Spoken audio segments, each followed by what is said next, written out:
Hello students, today we will discuss our poem of 9th class NCERT book, and the name of the poem is No Men Are Foreign by James Kirkup. So let's see what is about the poem. So as the name it has shown that no men are foreign. So the title No Men Are Foreign means that the no man belongs to another country. So here poet he wants to tell us in this poem that we the human beings should always remember that no men are strangers, unusual, and no other countries are foreign. So the poet wants to say that all men are same and all men are equal. He wants to promote the concept of universal brotherhood. In this poem, the poet wants to tell us that everyone in this world is same. All people, all men are same. They eat, live, die the same way. Everyone gets the bounties of nature like sunshine, land, etc. in equal measure. We can also say that it is a peace poem. Let's talk about our first stanza. So the stanza is here. Remember, no men are strange, no countries foreign. Beneath all uniforms, a single body breathes. Like ours, the land our brothers walk upon is earth like this, in which we all shall lie. So remember, no men are strange and no country is foreign. So James Kirkup leaves the message of universal brotherhood through this powerful poem. He wants us to understand a simple fact that the human race is one and it is wrong to call people strange. Strange means unknown. Similarly, our earth is one land and calling a piece of this earth as foreign land is wrong. The second line is here that beneath all uniforms a single body breathes.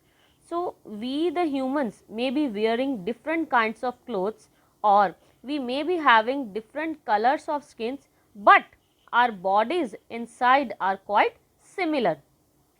Similarly, the different lands are essentially the part of one earth.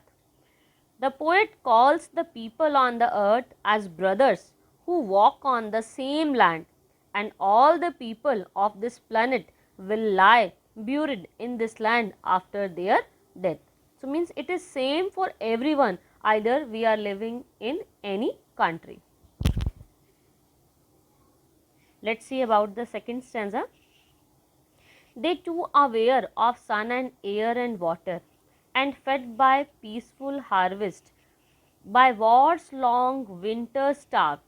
Their hands are ours, and in their lines we read, a labourer not different from our own. So they too aware of sun, air and water.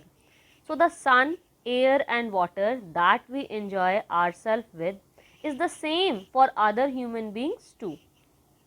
During the time of peace, the crops we collect from the fields and feed ourselves, because in second line it is written here that are fed by peaceful harvest.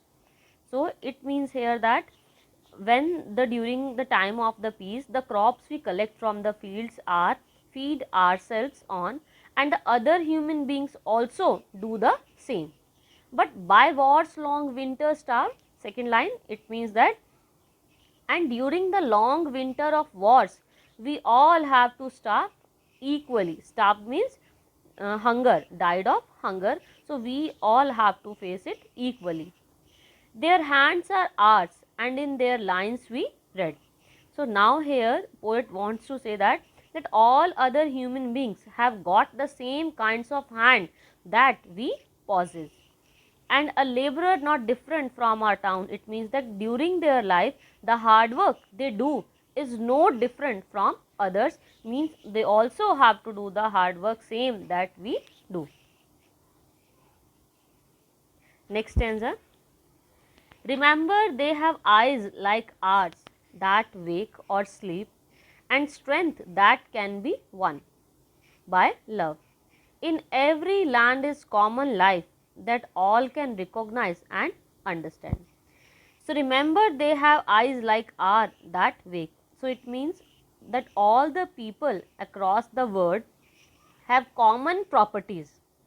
Their eyes wake, sleep like those of ours, and strength that can be won by love. It means that other human beings possess the same strength that we have, and this strength of theirs can be won only by the love.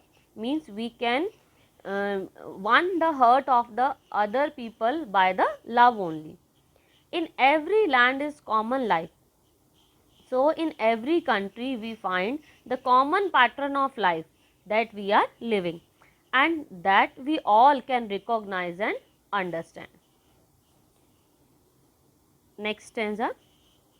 Let us remember whenever we are told to hate our brothers, it is ourselves that we shall disposes, betray, condemn, and remember we who take arms against each other.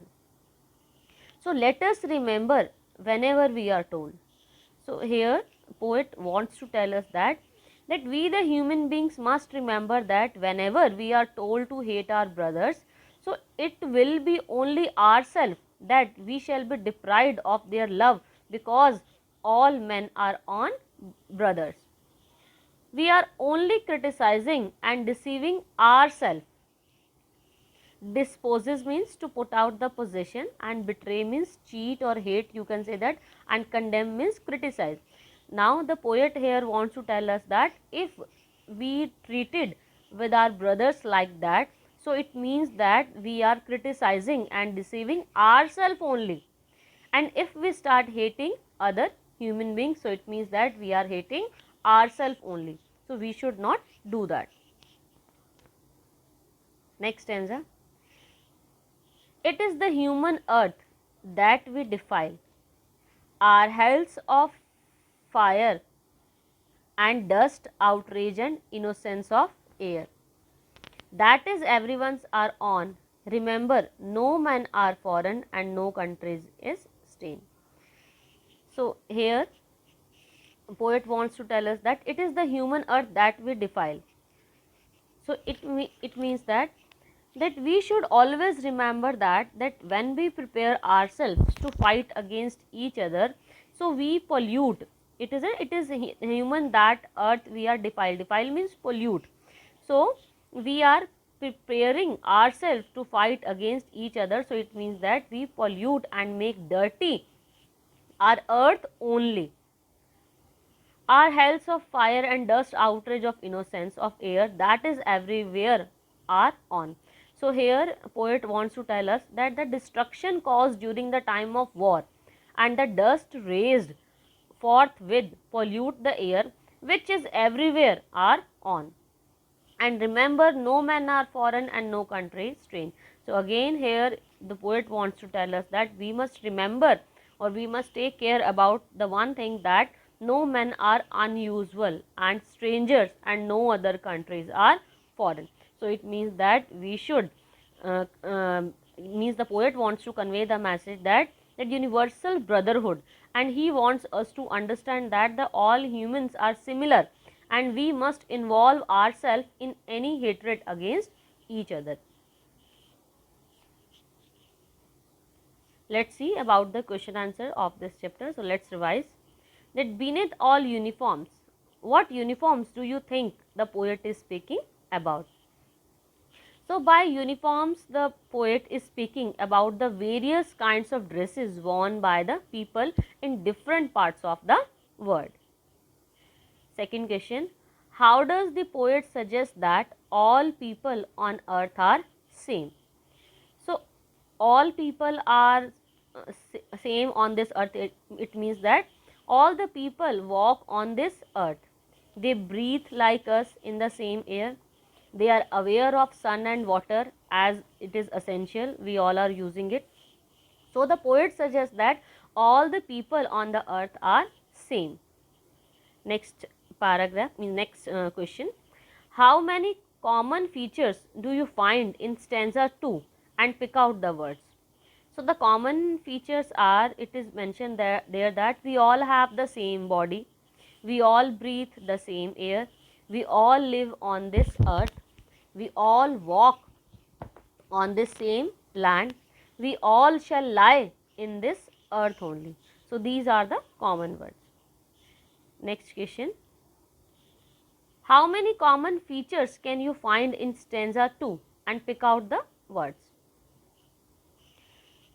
So we find 5 common features in stanza 2, that is that all human beings are aware of sun, air and water.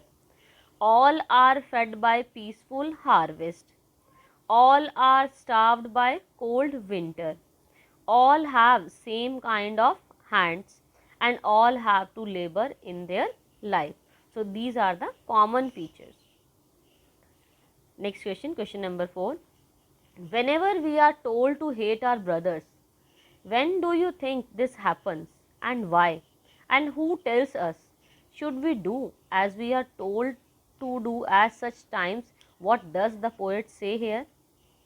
So when we think ourselves that we are different from our brothers, so then we start hating them. We should not hate them. If we hate them, so we hate ourselves. So the poet says that we should not ever hate our fellow beings. So these are the textual questions of this poem. I hope student that you have got the idea about this poem. Thank you.